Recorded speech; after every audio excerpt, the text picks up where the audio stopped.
Hello, everyone. My name is Corey Strassman. I'm a community manager at Data IQ. Welcome to episode 3 of the Banana Data Podcast. Can you believe we're already at episode 3? Episode 3 of season 5. I think I'm going to need to go back and watch all the past episodes, binge watch. We are just flying by. So you just heard the voice of Christopher Peter Macris. He's our other co-host, CPM. You'll hear more from him in a minute. And we also have a special guest who we'll get to in a second. Like CPM said, if you want to catch up, now is the time. Please feel free to subscribe to the Banana Data Podcast wherever you listen to podcasts. Today, we're going to be talking about the rise of the citizen data scientist, which frankly sounds like a really good movie title, right, CPM? Yeah, you know what? And since it's around data science, we might have to start with the sequel, SQL, instead of the first. And playing the lead role in that sequel, or the rise of citizen data science, we are thrilled to be joined by Matt Dorros. Matt, introduce yourself. Hey, yeah, I'm Matt, average data citizen. I'm a data analyst manager at Wayfair, and I run Google PLA ads there, which are the image-based ads under the search bar. Before that, I was a product manager, and before that, less of a citizen working in finance. Welcome. Welcome, Matt. A citizen nonetheless. So, CPM, before we get into today's episode and chat with Matt, do you want to tell us what we covered last week?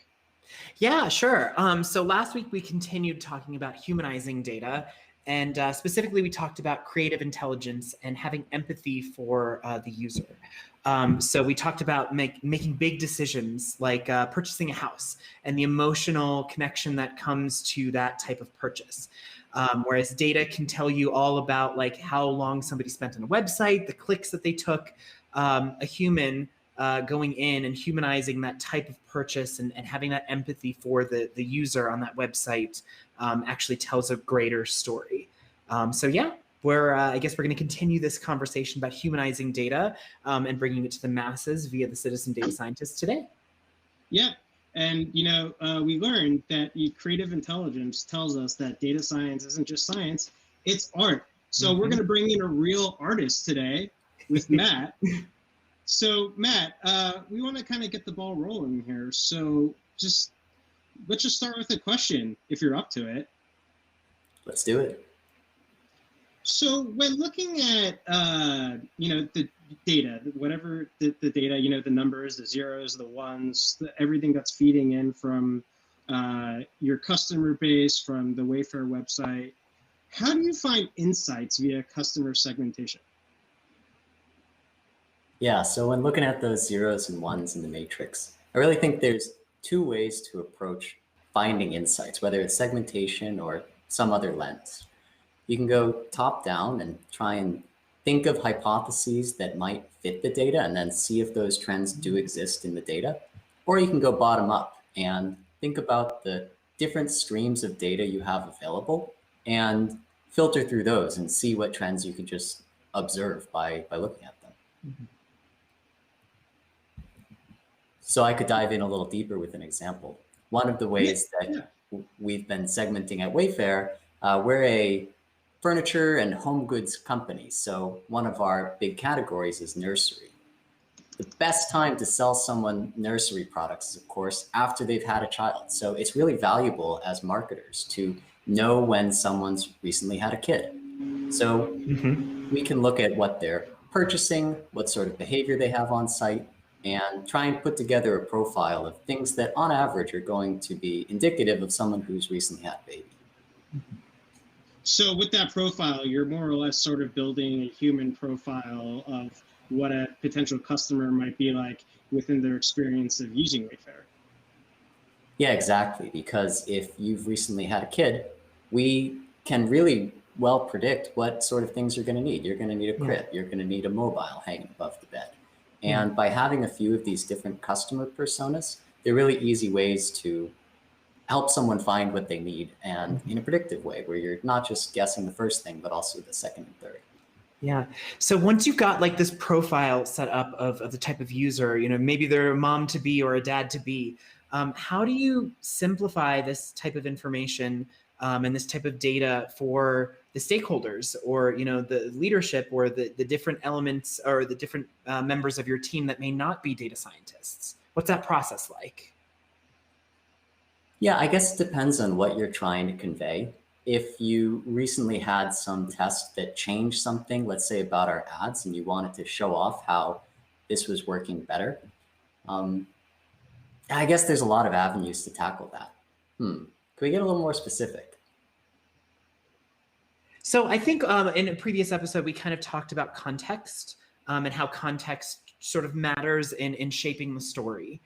So, you might have a profile of an individual who is going to be a parent-to-be, but the context surrounding not only that they need to make purchases of a crib and, baby clothes and things like that might help to lead the story.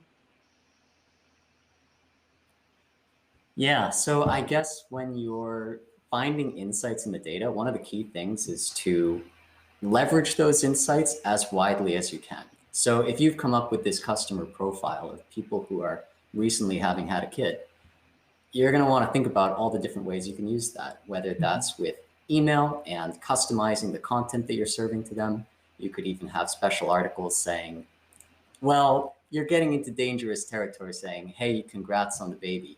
But you could gently nudge them towards those nursery products. And trying to have systems that let you push that as widely as possible. You can extend that to search, which is my expertise right now, where you're able to bid up more highly on certain people's ads based on what they're searching for. So finding those extensions to leverage those insights is really important.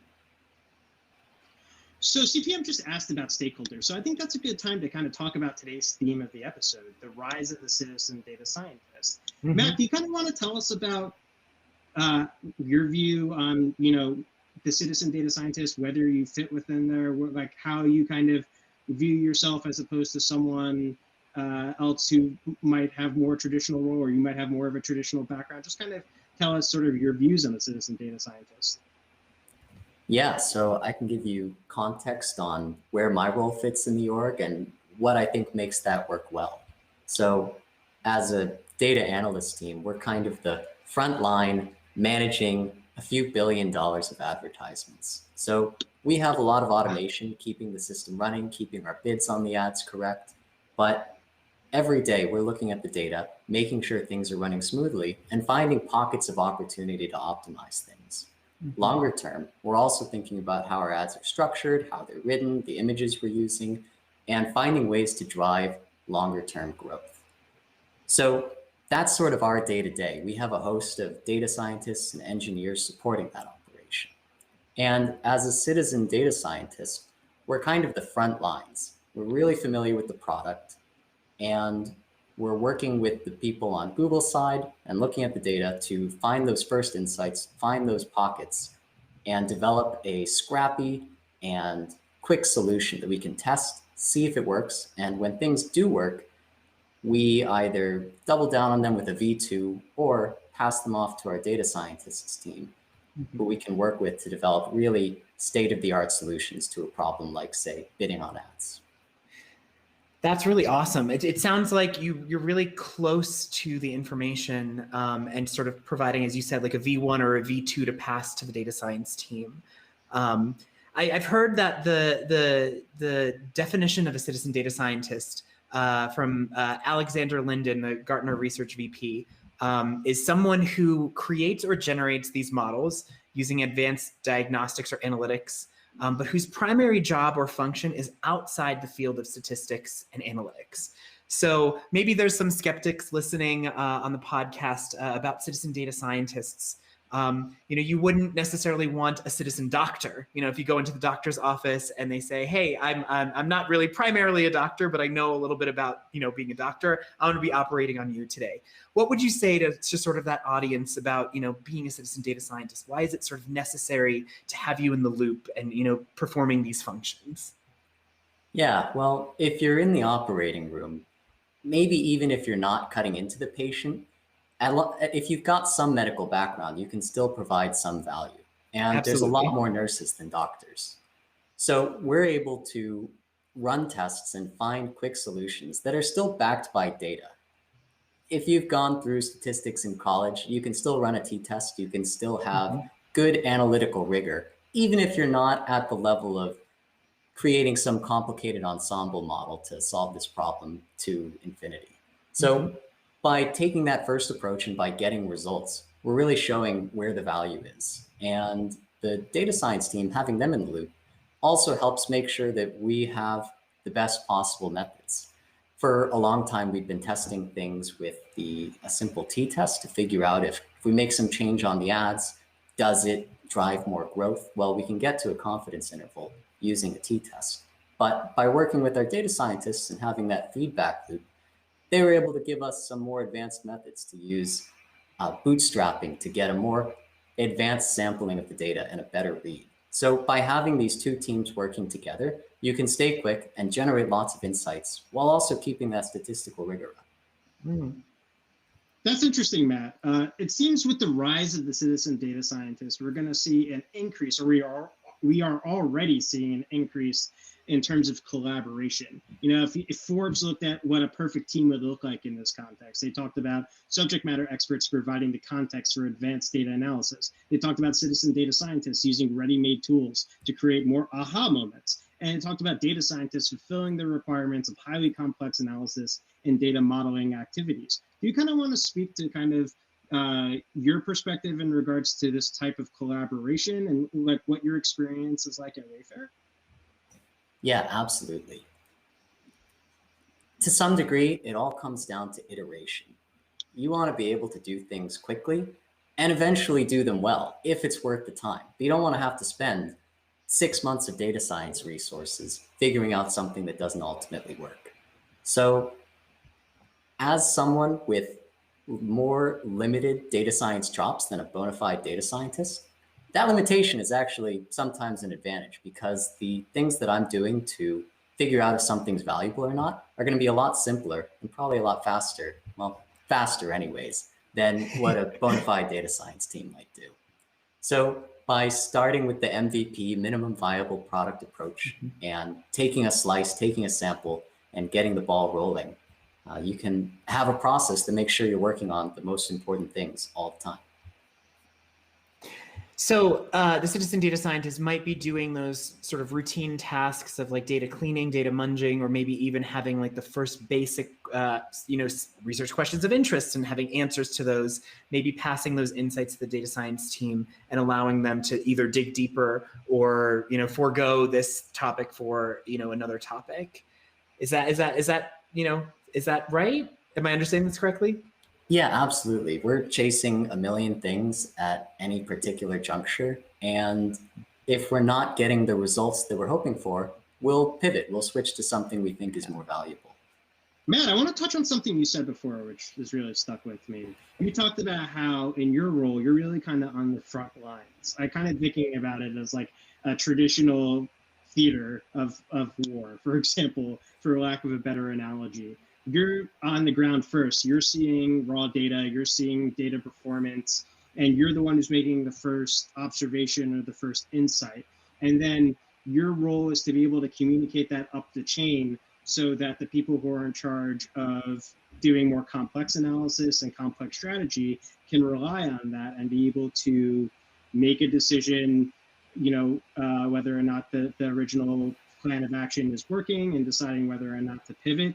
I'd be interested to learn about kind of how you see those roles in your day-to-day work and kind of speak more to the collaboration and the mutual dependence of each other. Yeah, of course. So aiming for a low casualty theater of war. Our role as citizen data scientists is to really understand the business context and the business goals and keep things aligned towards maximizing them. And eventually data science can step into their role, which is with those objectives, coming up with really, really good solutions.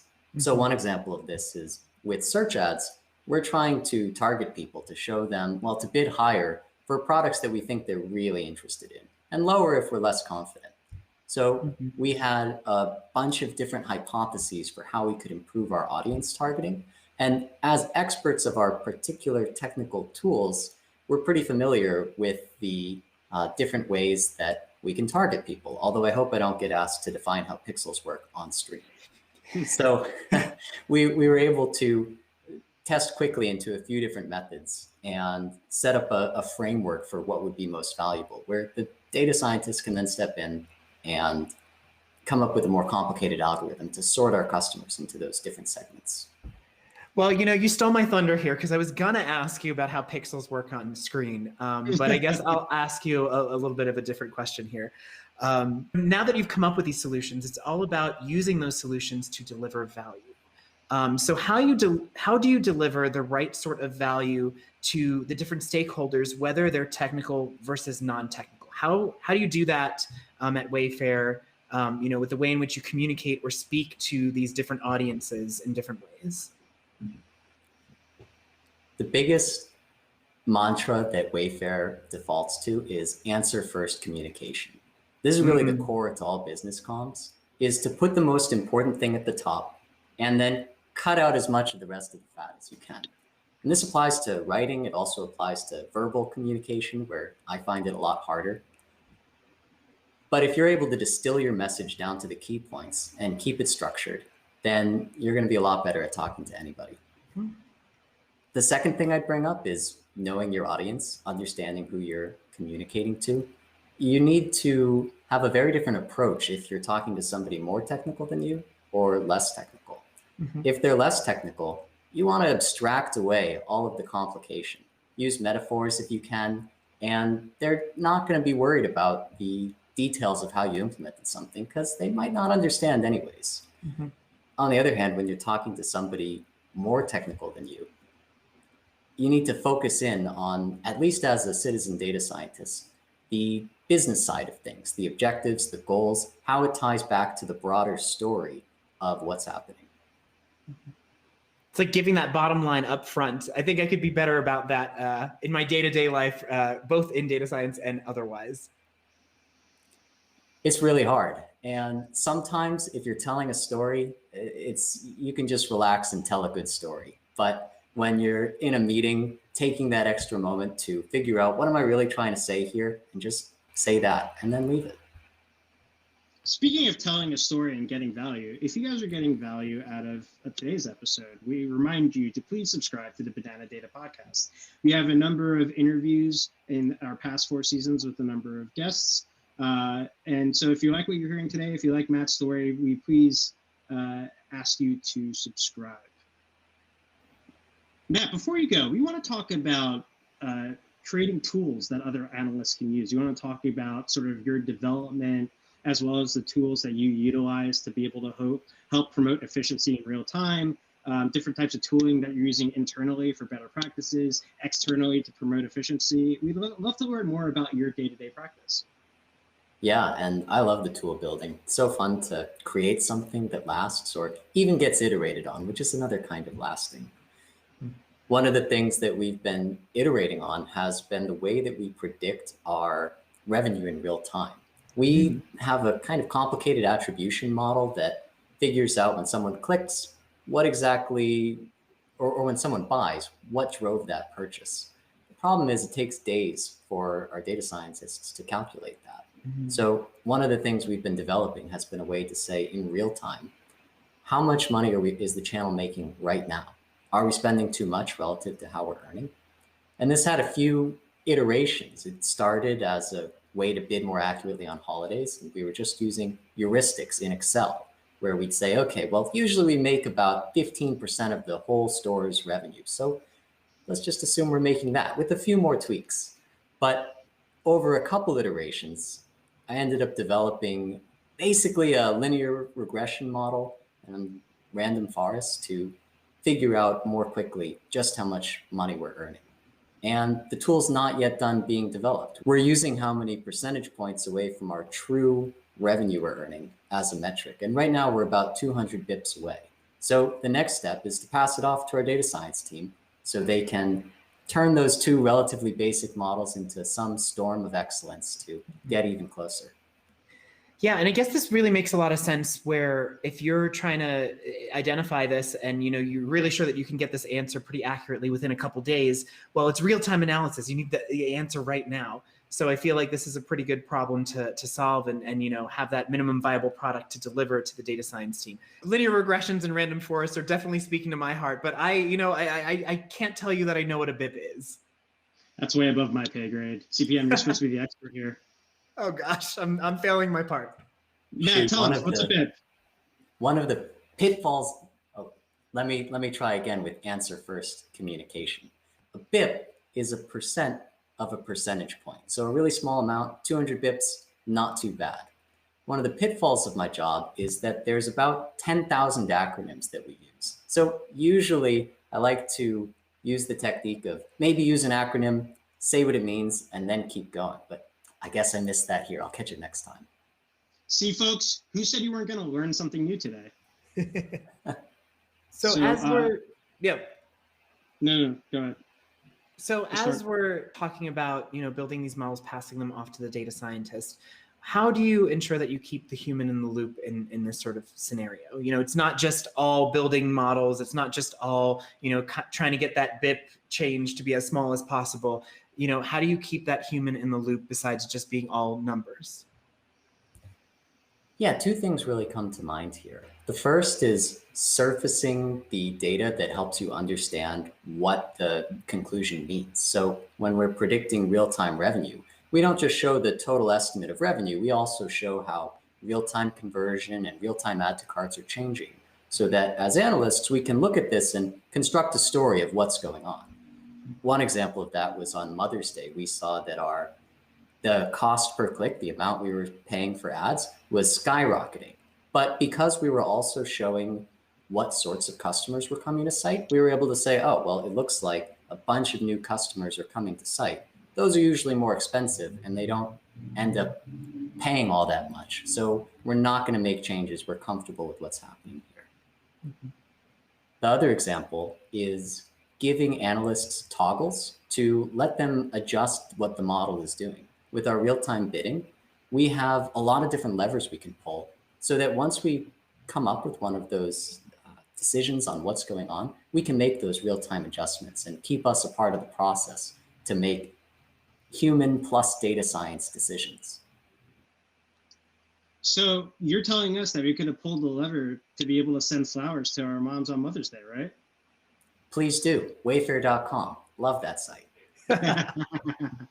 Well, Matt, it's been a real pleasure speaking with you today. It's been wonderful to learn about you, your role at Wayfair, and your role in the rise of the citizen data scientist. Hopefully that movie will come out sometime in the next year. We look forward to sitting in theaters and watching you perform in it, and then obviously the sequel that's going to come out right after that. SQL folks who are just joining us now. Awesome. I'm in the trenches every day. This was a joy. Looking forward to seeing it too. Thank you, Matt. Thanks, Matt. Thanks, everyone. That's all we've got today in the world of Banana Data. We'll be back with another podcast in 2 weeks. In the meantime, the Banana Data Podcast is on Apple Podcasts, Spotify, and more. Subscribe to us wherever you listen to podcasts. See you next time.